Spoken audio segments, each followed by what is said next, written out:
एक धक्कादायक मोठी बातमी हाती येते।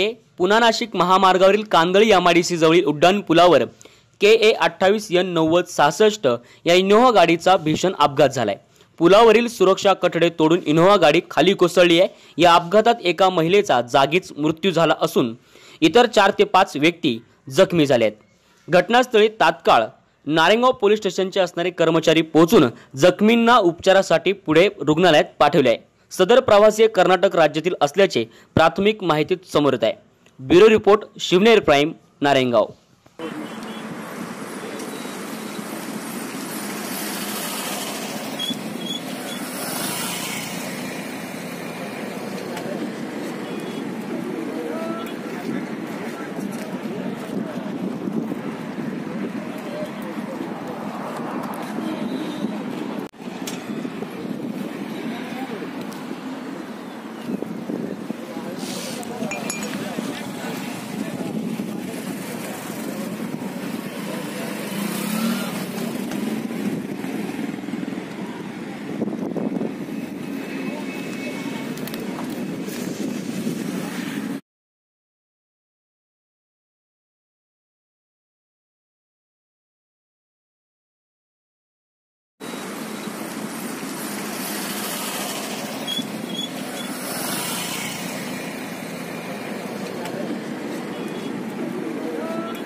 शिवनेर प्राइम टाइप करू, सबस्क्राइब करा, घंटीच्या बटनावर टिक करा, लाईक करा आणि शेअर करा।